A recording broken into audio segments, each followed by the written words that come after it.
if a person came to me and said, John, if there's a skill I can develop to really help me be to have success in my life, what skill would you encourage me to develop? I would say you need to develop your communication skills.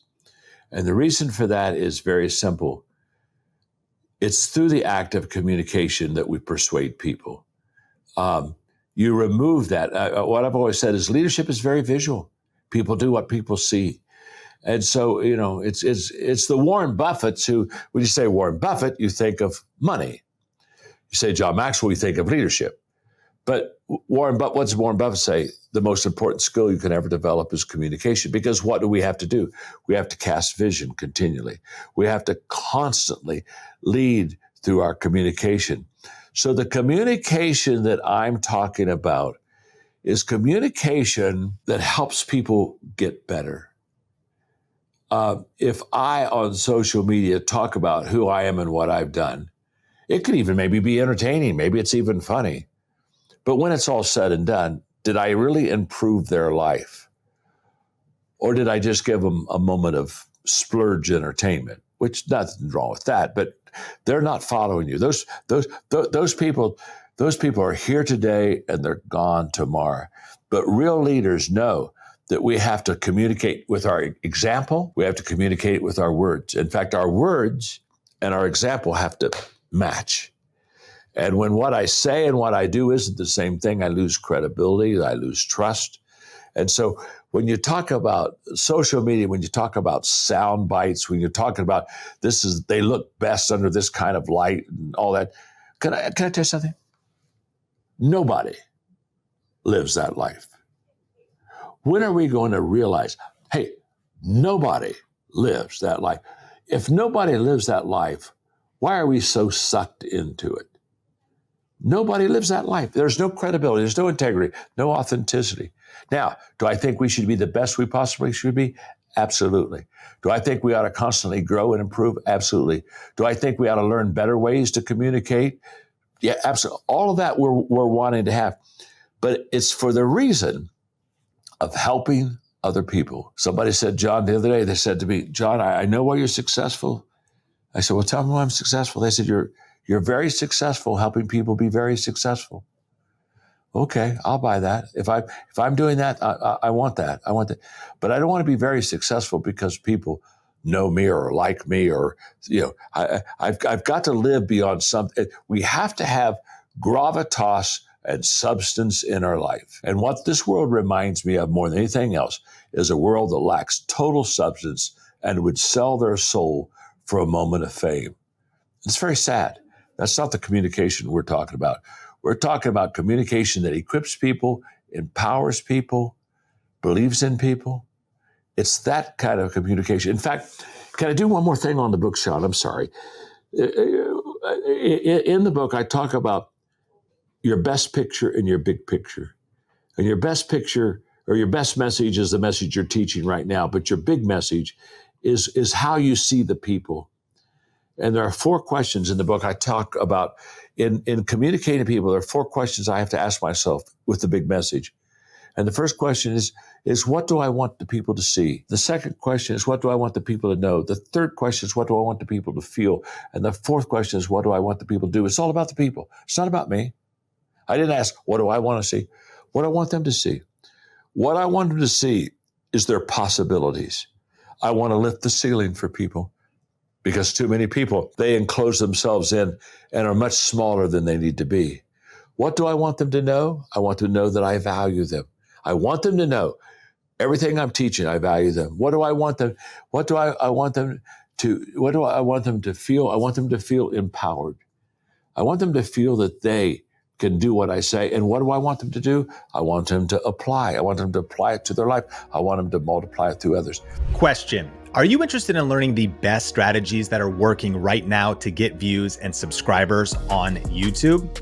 Well, I want to invite you to our free 5-day Tube 1K challenge, where I'm going to be going through our 7-step YouTube success system entirely for free. Over 10,000 people have used this exact framework to start and grow successful YouTube channels, whether for their business, whether as a side hustle or as a creator, or even as a ministry and a nonprofit. And I'm going to be teaching through these 7 steps at tube1kchallenge.com. Every one of the 5 challenge sessions will include a strategy that you can immediately apply to start growing your channel, as well as a challenge, something to do that'll get you moving, taking action, and creating content that will lead to growth. Plus, there's going to be software giveaways, tech giveaways, and even a brand new YouTube camera. So if you're interested, just go to tube1kchallenge.com or click the link in the show notes. And now, let's get back into the episode. I think when you communicate with that picture, you're going to communicate to the top ability that you have of really serving the people well. And so I love having kind of like, this is the picture of what I want, so that when you communicate, you're constantly putting your DNA through that grid that hopefully works. You just gave a framework that I think every one of us, if we're going to create a piece of content or a YouTube video, could ask 4 questions. What do I want the viewers to see the possibilities? What do I want them to know and learn? What do I want them to feel? That's probably a missing piece there, because of thinking about not just information, but connection, the emotions, maybe even how I want to show up on camera. And then what do I want them to do? So there's a call to action, there's a practical. And that could even be true in a business sense. What do I want them to do next so they can go to a deeper level of transformation?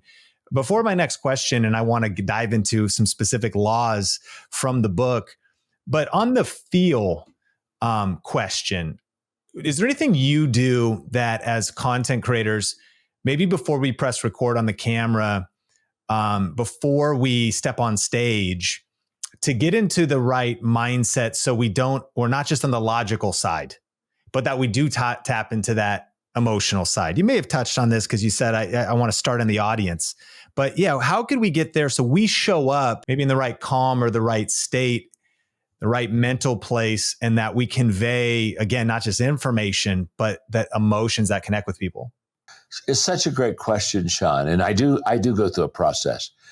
And the process is very simple, so all the people that are with us today can grab hold of it. And that is, in asking what I want the people to feel, I go back to when I was in the audience and I ask myself, who helped me? And how did they help me? And what I discovered was 2 things when I was sitting in the audience. First of all, the person that helped me the most was the person who wanted to help me the most. That was huge. And I could tell that everything they did and said was to add value to me and to help me. So I get in this mindset, my whole goal is to help the Seans in the audience. Who are they? How can I help them? So it starts with that. But then I go back and I say, it is not what they said as much as how they said it.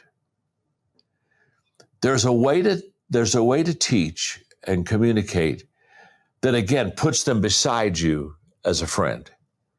And there's another way to communicate which puts them in front of you where you become superior. So, for example, I never ask a question when I speak that people don't already know the answer. I mean, I would never speak and say, how many miles is the moon from the earth? Now, honestly, I don't know how many miles. It's a long way, okay? Well, but who gives a rip? Really, who cares? Now, why would I ask how many miles is it from the earth to the moon? For only one reason. I know the answer, and you don't. And what I'm going to do is I'm going to show you in a moment how smart I am and how I know something you don't know. I remember last year I took some of my friends to Normandy, and we had a few D-Day experience kind of thing there. And we had guides. We had some guides. And there was one of the guides, he would start telling the experience of Normandy. And then he'd ask a question. Do you know how many soldiers came in on the Omaha beach that day?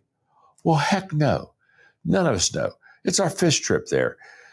And of course, we don't know. And he'd say, all right, there were 6,332 soldiers. He'd talk 3 minutes of teaching and say, do you know what time it was that day when basically the battle was won or lost? No, we don't know. He tells. What I did is I watched my group. I had about 50 of us.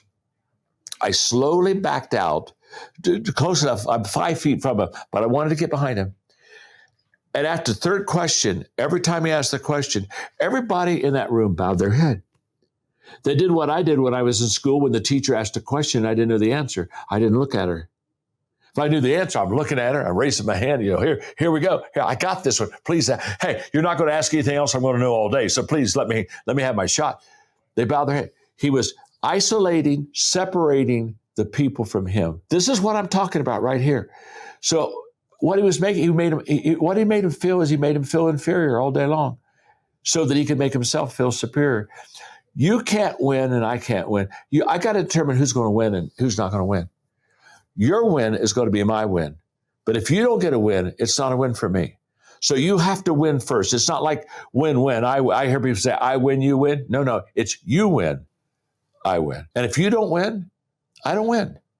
And it's that mindset that when you go in and you talk to people, you're either talking about them or down to them, or you're talking with them and having a conversation. If you enjoyed this content and want to take your YouTube channel to the next level, just click or tap the link on the screen or go to tube1kchallenge.com to join our next live YouTube challenge. You'll learn our best tips and strategies that are working here at Think Media, and I think you'll love it.